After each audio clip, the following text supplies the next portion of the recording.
nerds, and welcome to the Nerd History Podcast, a proud part of the Love Thy Nerd Podcast Network, and your home for celebrating the nostalgia that shaped the world of nerd culture. Today, I'm Radio Matt, the Director of Content and Resources for Love Thy Nerd, and with me today and forevermore is my amazing bride, Deidra. Hello. And we are the Nerd Historians, and today on the show, we are taking a look back at the history of Heroes, which celebrated its 18th anniversary on September 25th. It's a full-grown adult. You gotta stop saying stuff like that. It makes me feel so sad. You gotta stop starting all these podcasts with violence. It celebrated an anniversary. We were supposed to have an episode on October 4th, I believe, which would have been a lot closer to this actual anniversary. But I got sick. I was coughing a whole bunch and just couldn't make it happen. Yeah, so you're welcome. We decided to push it. Yeah. We decided to push it. Mm-hmm. There was a couple times when we were doing the Back Row Morning Show where, because it was a weekly show and it was a daily show every week as well, that I just had to push through with the cough. And there were just so many episodes where I'm just hacking and coughing, usually by the Friday or the Thursday and back half of the shows. Right. It's just couldn't make it through. But we're here. We decided to go ahead and keep the same topic since we'd already started working on it. I actually went and watched the whole first season again because I haven't watched it. I'm jealous. I want to. Yeah, it's good. No time. The first season is really good. So for those of you who don't know or remember, Heroes was on NBC. It's a science fiction television series. It aired from 2006 to 2010. It was created by Tim Kring. It revolves around ordinary people who discover that they have extraordinary abilities, and they are trying to figure out how to navigate their lives being impacted by these abilities, because some of them are very intrusive. And then we also see that effect on the larger world. The series is well known for having a very big ensemble cast, very intricate storytelling, and a structure that follows multiple characters intersecting storylines, weaving and weaving. Its central theme is how people respond to the realization that they are special and whether they use their powers for good or for evil. The show opens with the lives of various seemingly unrelated people who slowly become aware of their superhuman abilities. Some of the key characters include Peter Petrelli, who is a nurse to currently, in the beginning of the story, a hospice nurse to a gentleman who believes he is meant for something greater, and he discovers that he can absorb other people's powers. Now, at the beginning, he thinks he can only use the power of the person when he's around that person, because he discovers this when he accidentally flies when he's around his brother, who is hiding the secret that he can fly. Okay. Right. And there's a nice arc in the series where he learns that once he's absorbed that power from anybody, he can unlock it and use it again. He can basically become the Superman, every power, invincible kind of person. Claire Bennett, a young high school teenager who can regenerate from any injury, even dead. Right. At one point, autopsied. It's actually very gross. Yeah, it was pretty nasty. Yeah, all of her scenes were pretty gross. Which is funny because she's the cute little cheerleader. Yeah, I think that was the intention. The breaking the archetype here, stereotype. Hiro Nakamura, my favorite character, the whole thing. A Japanese office worker with the ability to manipulate time and space. And Sylar, the main antagonist, a serial killer who targets other individuals with abilities to steal their powers.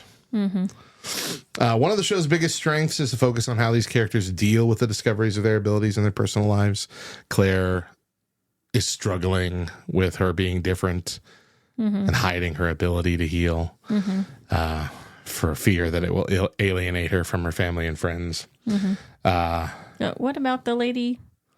Is she not like a main person? The one that Who? just blacks out. Yeah, okay. Yeah, she's not a main character. Okay. She is those it's hard to say she's not a main character. They're all kind of main characters, but Right. the key characters we've already listed, but those are Gotcha. the secondary main characters. I Gotcha. don't know. We'll get to all of them at some Okay. point. Peter works in hospice, initially seeks to save the world, but the weight of his powers and the pressure to be a hero kind of takes a toll on him over the series. Hero views his powers as an opportunity to fulfill his dream to be a true hero. Inspired by comic books, which adds a sense of lightheartedness and optimism to his story arc.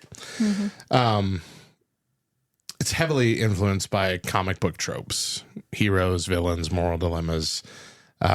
Each episode mimics the structure of a comic book. Some of the episodes are even stylized like graphic novels, complete with chapter titles and everything. The series plays with themes of destiny and free will, gray areas between right and wrong. Characters are frequently struggling with whether they are meant to use their powers for personal gain or to save the world.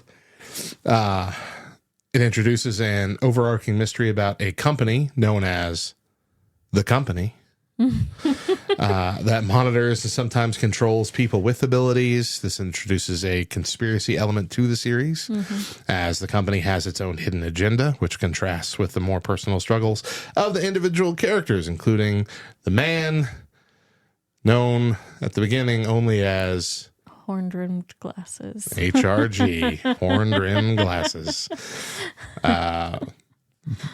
Probably one of my favorite. Yeah. I can't even call him a villain per se. He gives off the villain vibe for most of the first season, Right. but Right. not the true villain of the piece. Let's put it that way. Probably my favorite character though of the whole show. Besides Hero Nakamura. Okay. Sorry. Hero top. Horn rimmed glasses right underneath. Just because of the arc. The story that his story arc is beautiful. I think he has the best story arc. Yeah. Better than It's Hero pretty Nakamura. good. Hero's just Yeah. fun. It is fun. Just like, yeah, him and his friend. Watching him Ando. with the, Yeah. Ando. at the office. Horn rimmed glasses has a friend with him at all times too, though. Do you remember who it is? The Haitian. Oh, Yeah. yeah, that's right. Interesting powers. We'll get to him too. The show was highly praised for its first season, which built a strong fan base. So in season 1, the heroes come together to stop Sylar, and they need to stop a catastrophic explosion leading to a climactic confrontation in New York. It explores themes of destiny, responsibility, what it means to be a hero. The season ends with some of those questions answered, but new mysteries introduced, setting the stage for future seasons. But it started with the charge, save the cheerleader, Save the world. So this was because Claire, the cheerleader, like we said, had the ability to heal, even to come back from the dead. And Sylar, the villain's power, was basically, if this is gross too, he had to cut open the brains of the person, top head off. Yeah. Who And then- has the powers. Yeah. And he could see in their brain how the power worked, and then he could absorb it. Like he couldn't just be near them and absorb it. He had to see it. Yeah, I never really understood. Well, he was a watchmaker, watch fixer, Right. and like he could tell. I a didn't watch was understand how a third of a opening their second brain off. up, like how that became, now I have that power. Yeah, it's I'm something like, that he just looks at it and then just like makes his brain work that way. Yeah. I don't get it. yeah, that's how it works. Okay. That's exactly how it works. I mean, just like scan their brain or something. And see, when we follow his story, that's essentially what he's doing. Right. Yeah. Like it's just murder after murder after murder of all of these different people with abilities so he can become stronger and stronger and stronger. And so the idea is that by saving the cheerleader from Siler, he would never gain her ability. So this call to save the cheerleader actually happens mid-season. And I kind of forgot that. And for some reason, my mind combined it all at the end. But the whole saving the cheerleader aspect happened relatively early. That was I forgot. throughout it. Yeah. And so it's the final showdown that occurs in New York in the season finale. I think the first season was gold. Oh, yeah. They even made a actual comic book. DC Comics made a comic book version of it, a really thick. Did you get it? I did. We did own it for a short period of time. It was one of the ones I eventually sold when I condensed my collection, but it was really well done too. There's a lot to the story that we're not telling you. Mainly because I want you to go watch it. Just the first season, and we'll get to that. You don't have to commit to anything else. But the first season, especially if you're a comic book reader, it's gold. It's done so well. It really does play into a lot of the tropes that we get from comic books. And the way they intertwine all the characters and their stories, starting from not knowing each other into eventually all being in the same place at the same time. It's very save the world. Right. It's very reminiscent of the movie Crash. That was a big kind of storyline thing for a lot of things once that movie came out. Like that movie came out, and then they're like, this a is bunch cool. of things were doing Let's that. do this. So it's starting off with a bunch of people that have no ties to each other whatsoever, and they somehow enter into each other's lives. I also think that the storyline that they chose, which was essentially trying to stop a bomb going off in New York, hit audiences a lot harder than maybe it would have at any other time in history because it was so close to 9/11. It was 2006. We were still raw from it. And just that kind of, not, it's not so close as to be disrespectful, but not so far away that we forgot that kind of fear that we had as a nation when that happened. And I think that that threat of a bomb's going to go off in New York kind of grabbed onto our hearts a little bit stronger than maybe it would have any other time. As they were making the series, the first season, of course, it was mega popular at the time. And so when they started building the back half, because they were still filming and producing these and writing them, as they started making the back half, they started adding in all of these teases to a grander story in the background and future things, and it kind of even crippled the finale just a little bit because they had to end on, it wasn't really a cliffhanger because they resolved the main story, but then they had all of these boom, boom, boom, boom, boom. Right. Now what's going to happen? And it gave you the first couple minutes of the next storyline. And I'm like, okay, well, it wasn't wrapped up in a neat package, but a good enough package. Is that what comic books do? Like comic book to comic book? No. Usually they're contained within a story. Like there will be a arc where you follow that story arc, and then that story arc wraps up, and then you pick up with a new story. Occasionally there's a tease for what's coming next, but often it's just hidden in the background.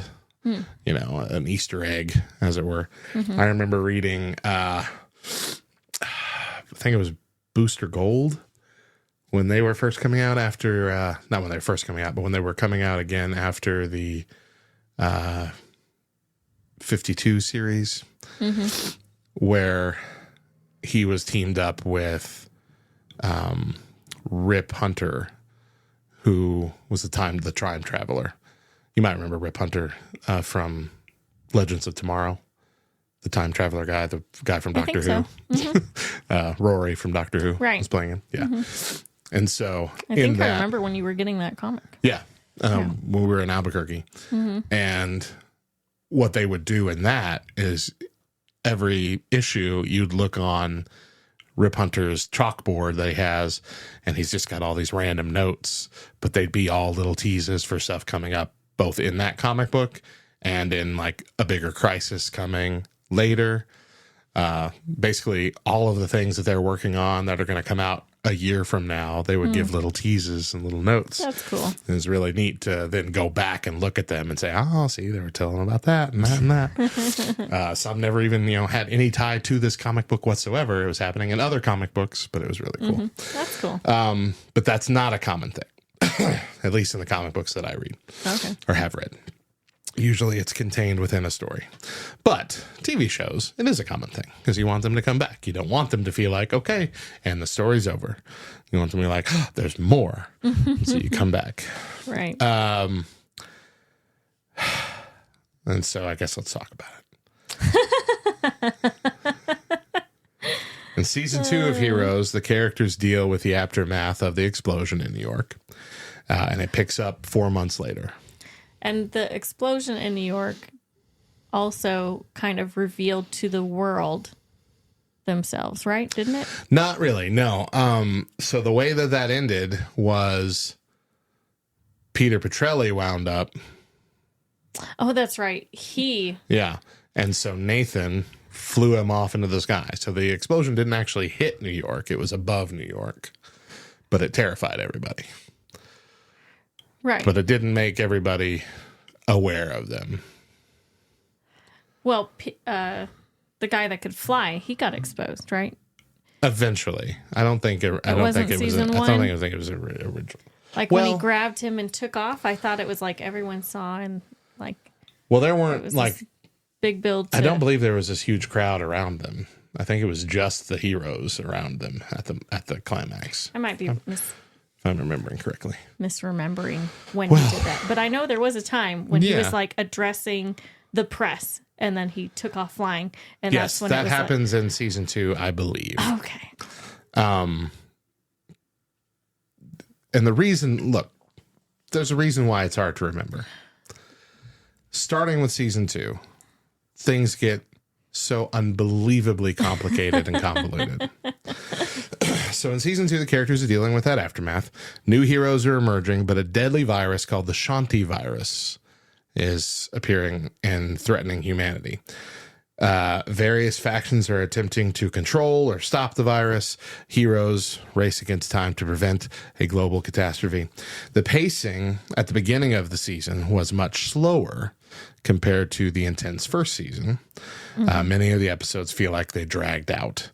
The introduction of new characters and plot lines didn't really resonate as strongly with viewers because several of their fan favorite characters received less screen time. Most of the cast returned for the second season, right? But they got less, because they were less more, visible. So it's like, the Shanti virus storyline was underwhelming.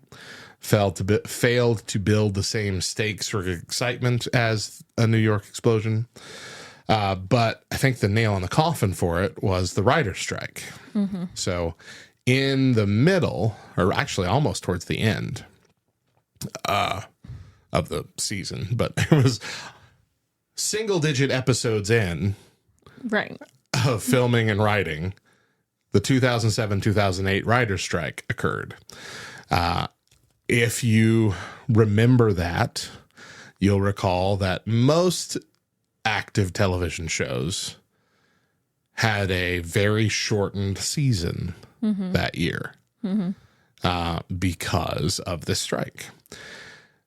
Season 2 was meant to be 24 full episodes, just like season 1. That got cut down to 11. Less than half. They spent the first 8 episodes slow walking the whole story and the whole build, and then suddenly had 3 episodes left to tie up whatever they wanted to tie up by the end of it. They completely changed where they were planning to go with it. They left a lot of plot lines unfulfilled, retconned, forgotten about. There was a whole love interest for Peter that I think got left in the past. Yeah, she got left in the past. And then they just like never mentioned her again. Like at first it's like, we got to find a way to get her back. And then writer strike, new episode. Who? I've never loved anybody. So rushed ending, which kind of gave fans whiplash after the very slow pace buildup. People were lost as to what was going on. And there was a lot of disappointment. So season 3, they tried to regain their footing. Okay. Season 3 actually composed of 2 different chapters. Season 1 was Genesis, I think. I don't remember what season 2 was. Season 3 is villains for the first half and fugitives for the second half. The plot became more convoluted because too many of the storylines contained sudden character shifts that confused viewers. Characters were frequently changing their allegiances from good to bad, their moral compasses from selfish to selfless, leading to very inconsistent development that frustrated fans. Sylar, the villain who murdered so many people,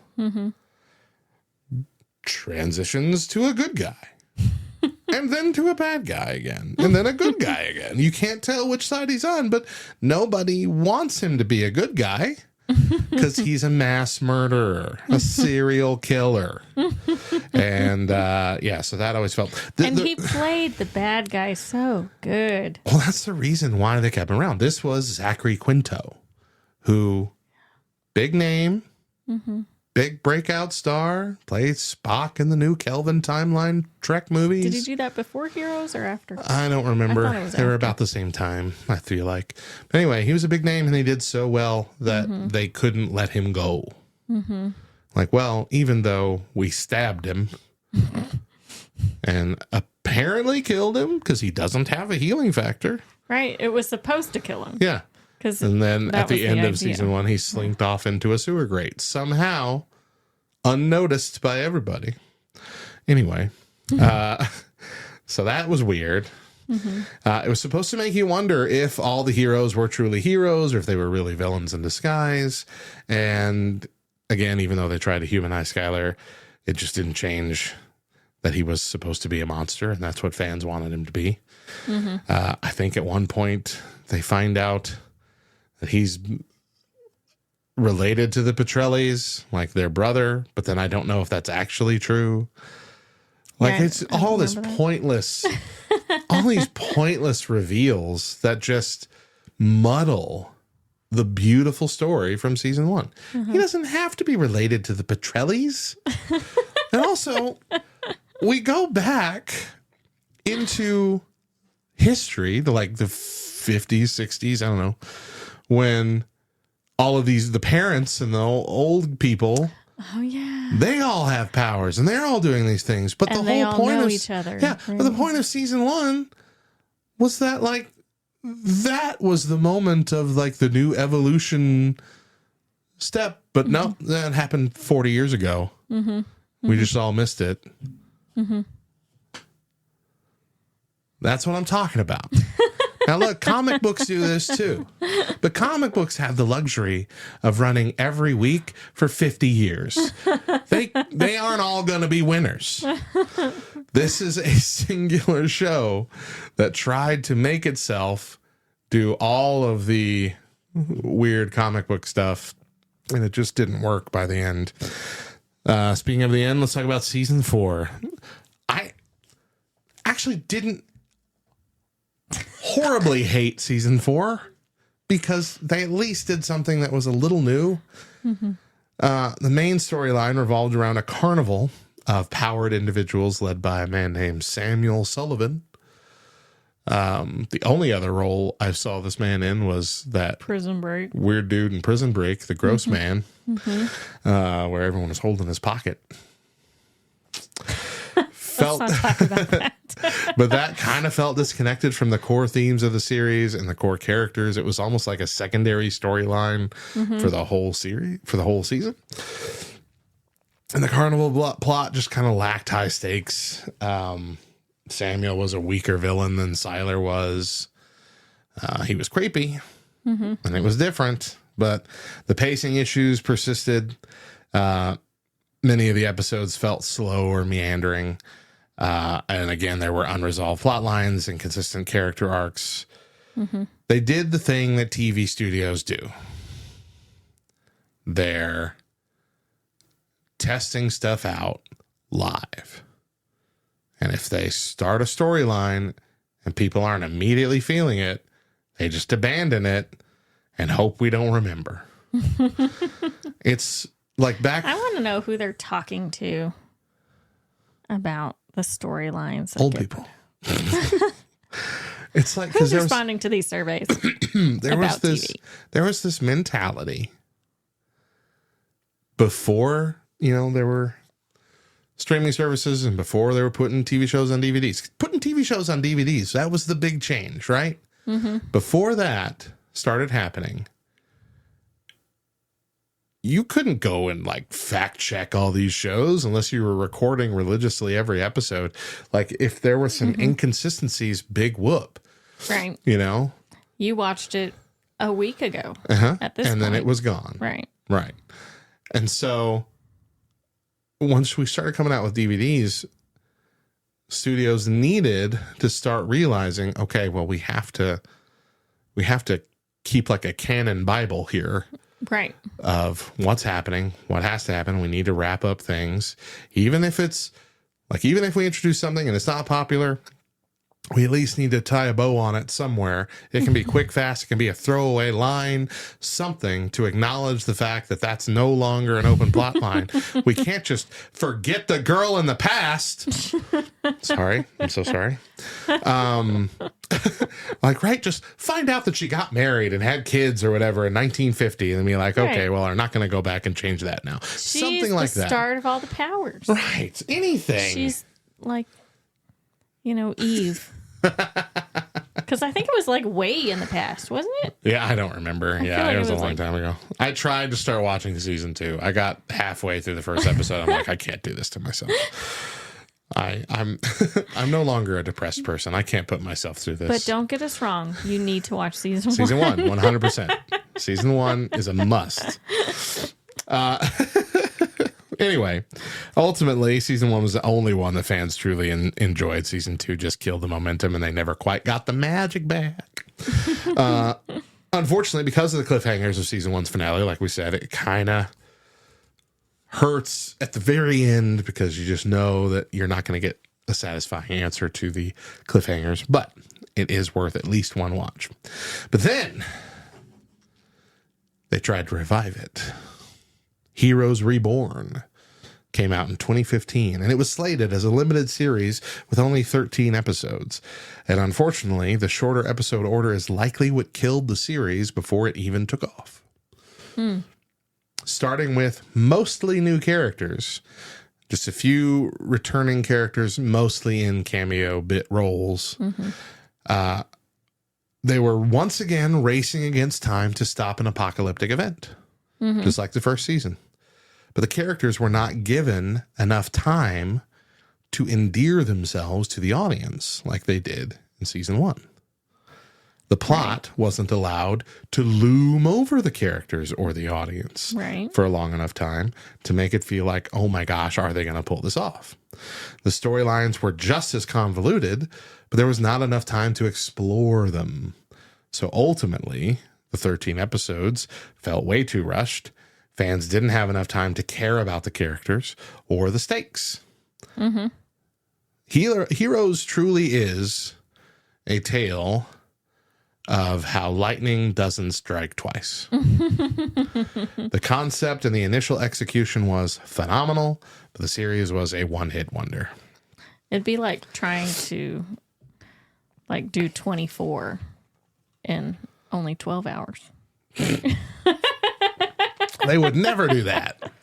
They wouldn't do that. You need all 24 hours. They wouldn't do that. They did do that. They did do that.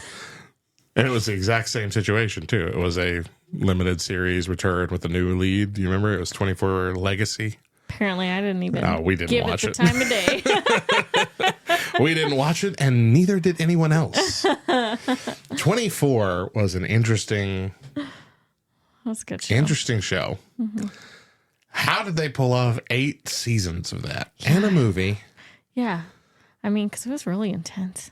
was very intense. Yeah. We watched that whole thing with your parents over the course of like 2 years. Do you remember how mad my mom was at me because of the ending of that first season? I do remember that, yeah. Oh, she was mad. What a show that was. That was also like that could only happen once. There can't be another show like that. Yep. Let's talk about the characters and their powers, huh? Let's see if this would be something we would like to have in our lives. Okay. Right. So first up, Peter Petrelli, played by Milo Ventimiglia. I don't know how to say his last name. You know him as the dad from This Is Us. This Is Us. Who dies. Spoilers! His I think power, that's revealed like the first episode or really quickly, yeah. His power is This Is Us's first episode. Oh boy. That was good. It was great. It was a swerve. It was real good. Yeah. Anyway, his power is empathic mimicry. So the ability to absorb and mimic the powers of others that he encounters. Okay. I feel like starting with him, I don't want that. You don't want that? I saw him struggle with it and then blow up. I don't want it. There are going to be some powers out there that I don't want to absorb, but I will have no choice. Find a healing person first, and then you'll be okay through the rest of it. No, I think that's too... That's like saying... It's too stressful. One of your wishes is, I wish for 1,000 more wishes. Right, you can't do that. Genies have a rule against that. I know, so I'm saying that's what his power is. Right. It gives him the 1,000 wishes. I know, but there's a reason why there's only 3. It's bad for you if you have more than 3. But you just have to learn to control it. And you blow up. I'm not sure I could learn to control it. Let's put it that way. Okay. I'm not sure Radio Matt, would be able to handle every power in existence. Yeah, I agree with that. That I wouldn't be able to handle it? Yeah. That you, thanks, I appreciate Radio Matt, would not be able to handle it. So what about you? Would you want the empathic mimicry? Yeah, I want all the powers. All the powers. All the powers, but like not the serial killer way of getting them, Mm-hmm. This is nicer. Okay. To just be like, I have your power now. You didn't have to touch them. Oh, see, even better. I don't like touching people. Nathan Petrelli, played by Adrian Pazdar, had the power of flight. Mm-hmm. I feel like that's a boring one. Excuse you? Come on. I can fly. You Peter Pan. I very much would love to be Peter Pan. Thank you. Flying is like the thing everybody wants to do. Imagine going to work. Just you're there. No traffic. No nothing. Pop your earbuds in and just fly. Uh-huh. And mess up my hair. Well, not me. That's true. You can't even ride in a car with the window down. But I can. That's one of the perks about being bald, guys. Yeah. No hair gets in your face. Cold days are bad, though. Nah. You don't care. That's what beanies are for. Claire Bennett, played by Hayden Panettiere. Rapid cellular regeneration, the ability to heal from any injury, the Wolverine disease. Mm-hmm. What do you think? That one. Sure, that'd be cool. Seems good. Mm-hmm. Does she live forever though? Do we find that out? Yeah, we don't know. Probably. Right. That seems bad. I don't want to live forever. But if you're killed the right way, right? Also, at what point do you stop looking like you're aging? Like as soon as her power struck, is it like, I'm never going to age again, so she's stuck being a 15-year-old girl just the rest of her life? No, she ages in the show, so I would assume it's just for whatever age you are, you're the healthiest you could be. Even if that's 300? I feel like, man, that's hard because they can die. Like one of the plans that they have in case Peter's going to blow up is that she's going to shoot him directly in the back part of his brain and that kills him. And as long as they just don't take that bullet out, it's not like Wolverine. Wolverine, pops all the bullets out of his body and heals. Right. But here, if that part of that brain that Siler likes to look at is shot, stabbed, or whatever, then you ain't coming back until that's removed. So I feel like if you got to the point where like I'm 350, I would like to die, shoot yourself in the back of the head and no one's going to dig it out, right? Well, they might dig it out. Leave a note. Don't dig the bullet out of my head. Maybe that's what all these mummies are. I want to sleep tonight. Hiro Nakamura, actor Masioka, space-time manipulation, Well, the yeah. ability to stop time, time travel, and teleport. Well, yeah. Obviously, that's one we want, right? Except, man, he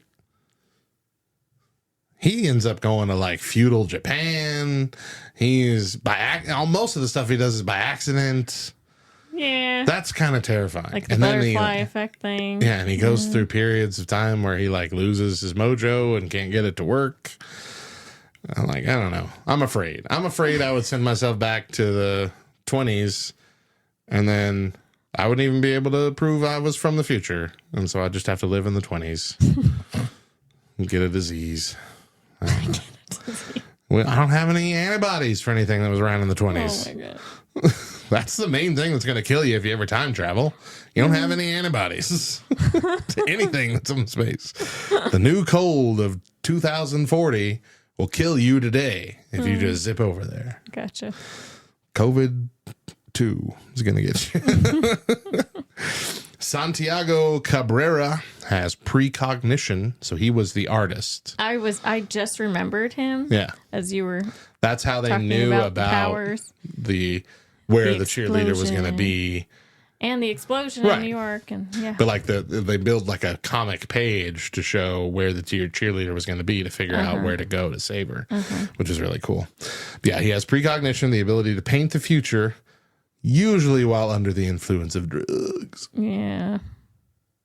But he gets to the point where he can do it without them. Right. He eventually figures out that.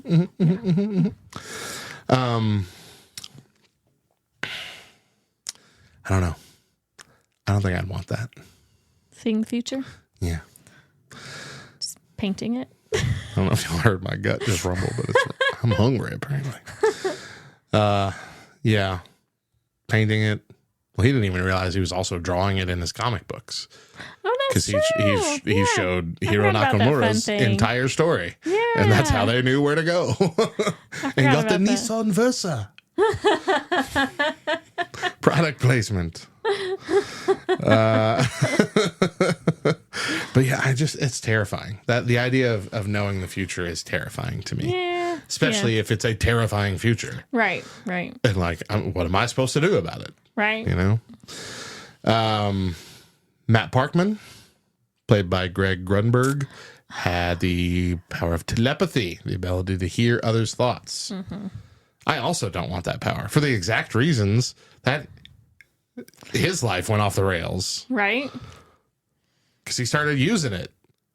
He at first it was like he couldn't control it. And I get that.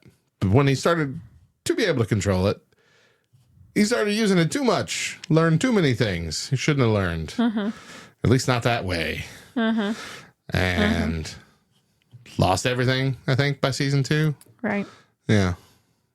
Horrible. You don't want to know what people are thinking. People are gross. That's why they keep them in their head, those thoughts in their head. And if they don't, those are the people you stay away from.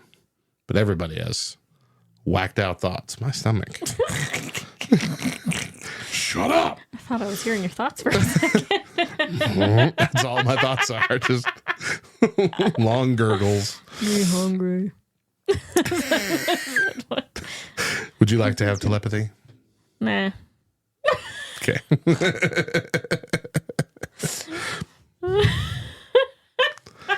I forgot he did that.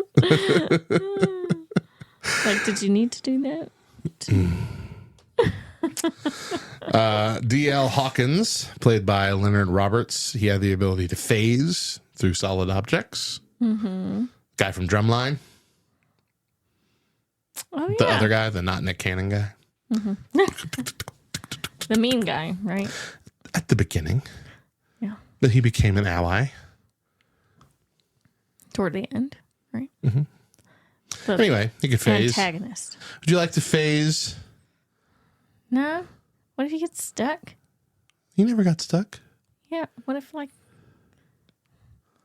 if you try and phase and you like what you thought was on the other side is something completely different, and then you just keep phasing until you're through. phase backwards. Do the Homer Simpson into the bush. Yeah, I don't know if I like that. You know, Natty's crying. You want to peek in on her. You just stick your eyes through the door. Oh my gosh. She's fine. No, that'd be weird. Mm-hmm. And he didn't phase through all them bullets either. So, Siler, Gabriel Gray, played by Zachary Quinto. Intuitive aptitude, the ability to understand and mimic other powers by examining how things work. No. The Haitian, played by Jimmy Jean-Louis. Power is memory suppression and power nullification, the ability to erase memories and block other people from using their powers. Mm-hmm. Twilight had a word for that. Yeah, dang it. I've never seen it. It's like what the girl, that's her vampire power when she gets to be a vampire. Like it's not a blocker. It's like it was something. Continue. I'm trying to come up with a pun, but I can't come up with one. Anyway, there's two different things at play here. Uh-huh. So would you like the power to erase people's memories? No, that's terrible. Right? How could you use it for anything but terrible things? Unless you're playing God, which we all learn in Bruce Almighty, you shouldn't do. Yeah.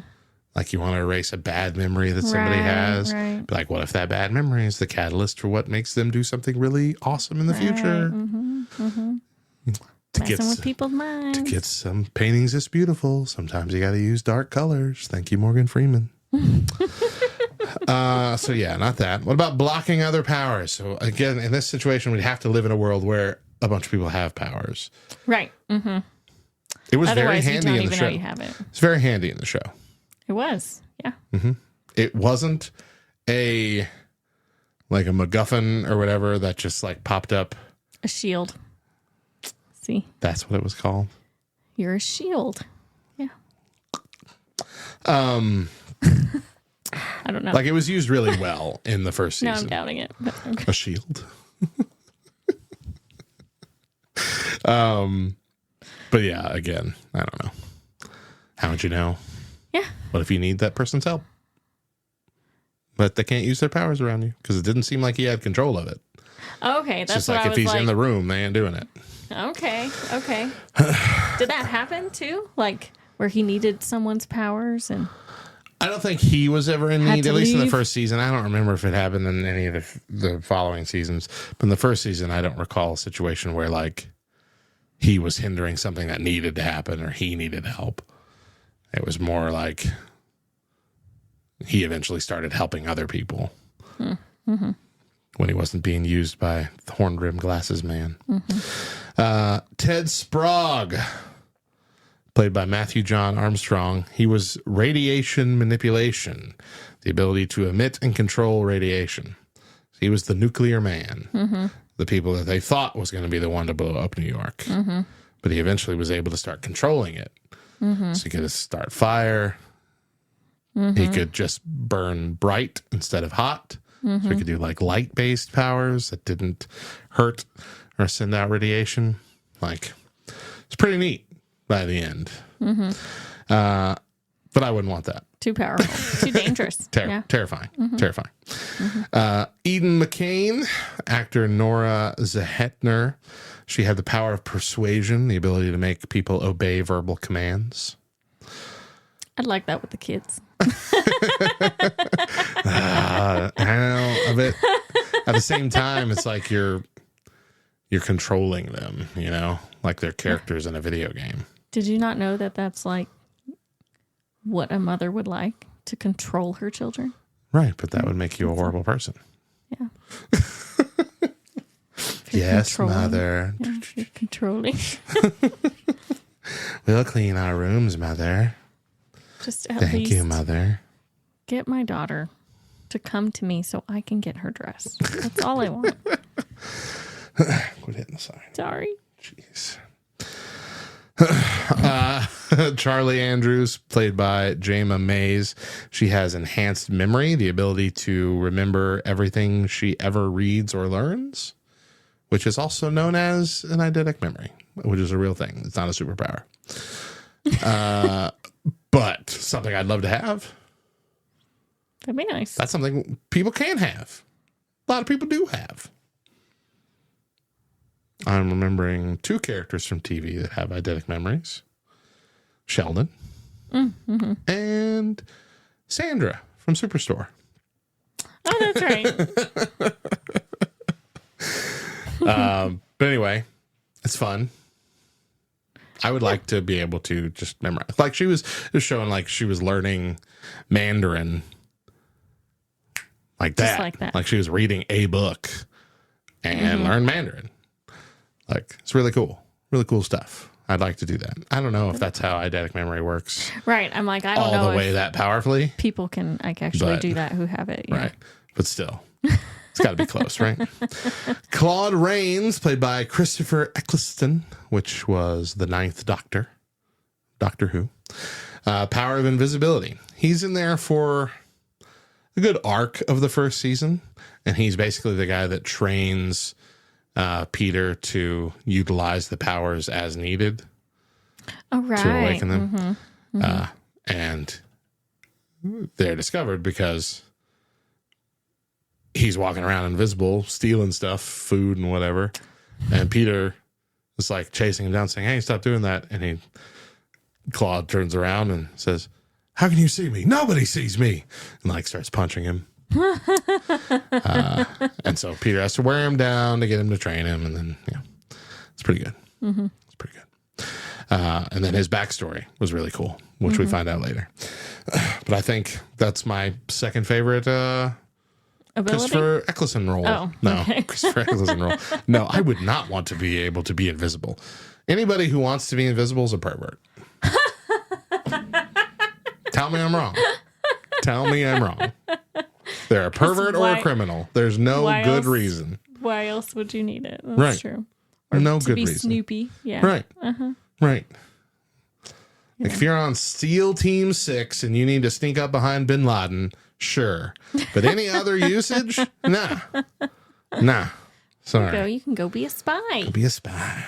But anyway, second favorite Christopher Eccleston role after the 9th Doctor. But the only other one I know is that weird elf guy from Thor: The Dark World. And I hate that movie. So Okay. you don't even remember him. That's how bad that movie was. Okay.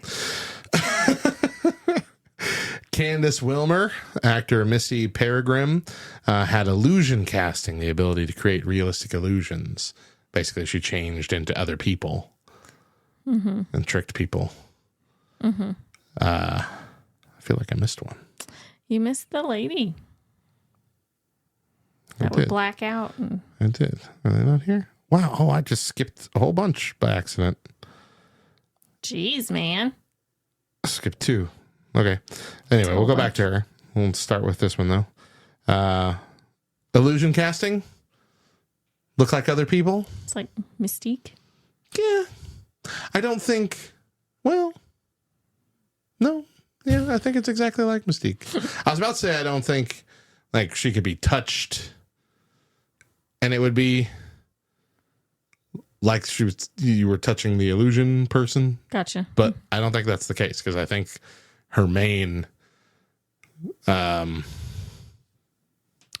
persona, look, or whatever is also an illusion. Like, we don't know what she really looks like. I think they're hinting at that pretty heavily in the first season. Makes sense. So, yeah, I don't know. That'd be weird. Yeah. Again, what good could you do with that? Yeah, I feel like it's either criminal behavior, perversion, or self-esteem. Like, you want to look good without putting in any of the work. Well, I could go for that. All right, let's go back up to the two I accidentally skipped over. Nikki Sanders, played by Ali Larder. Her power was enhanced strength, but only while she was under control of her alter ego, Jessica. Which is like the name of her sister that died, but I don't think it's ever clear if this is actually like her sister. Right. Or it's just an alter ego that is adopting the name of her sister. But either way, split personality. The other one has enhanced strength. And really, like, rip bodies apart, kind of. Really, that was the other gross scenes of the show. I don't want that. Like, Too would much I mind power. superpowers? Super strength, you mean? Right, without the split personality. My stomach is gurgling so loud. I really hope you can't hear it on the mic, but we have this new But you're still gonna soundboard, and so I'm afraid you're hearing it every time because the mic is very clear. It's just. How about you point it out every time it happens? I can't help it. I'm embarrassed by it. Can hear. Punch myself in the gut. Yeah, that'll help. Would you like to have enhanced strength? I'm sorry. I wouldn't mind the strength if it didn't come with the alter ego. Well, could be a nicer alter ego. Excuse me. Micah Sanders, played by Noah Gray Cabey. He had technopathy, the ability to communicate with and control technology. Like, we don't know he has that power for most of the first season. Right. He finally reveals it when he touches an ATM and it just shoots out $1,000. Yeah, that'd be cool. Yeah. I'd like that. I don't understand. Hear me out. Heroes is not the only show guilty of this too. I don't understand whenever somebody like fiddles with an ATM and it shoots out money, why it's spitting money out like confetti. Why wouldn't it just be stacking money in the thing that you get the money out of? Because that's like not normal. as fun looking. It doesn't have the ability to shoot out money already. Like, that's not something the machine itself can do. Just does, yeah. Just, hooray, money! Yeah, everybody get your money. That's not how the machine works. He told the computer to give them money and in a fun way. I want money, and I want it as visible as possible, Right. to everybody walking by. Everybody. All right. Lastly, Molly Walker, actor Adair Tischler. She has clairvoyance, or the ability to locate anyone by thinking about them. Oh, yeah. I forgot about Molly. That was a short storyline toward the end. Yeah. That first season really went in a lot of different directions, but they did so in a way that was clean and not as convoluted as they wound up being in all the other seasons. Like, they did a lot. They did a very good story arc. But yeah, Molly was bigger in the next season. I think so. Like, we barely kind of touched on her ability in this one, but I don't know. You want that? They use her to like find all the people with powers. Eventually, that's right? Well, even in that series, like, that's what they're afraid they're using. The company but wants it's a new. her to They think find it's a all new of them. technology or whatever, but then they find out it's a kid. It's a kid. Yeah, That's right. yeah. But she does get a big role in the future. I don't want that. I don't know where everybody is. If I really need to know where someone is, we'll get the Live 365 app, or 360, Live 360, not Live 365. You can download that and look for LTN Radio and favorite that and make it your favorite place.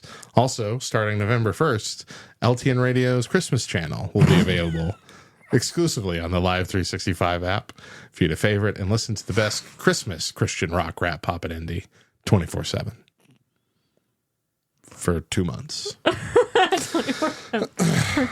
But anyway, knowing where everybody is. Mm-hmm. Meh. Yeah. I mean, it'd be a little useful, I think. For who?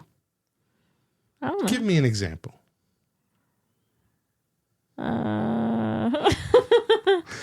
Hunting down your you teenagers. have a teenager, yeah, yes. I guess that's about it.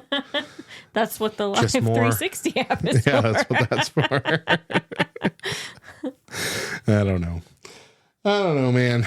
Well, of those, what would be your favorite, you think? What's the one you want the most? Well, not flying. Technopathy could be good. Yeah. Telepathy, no.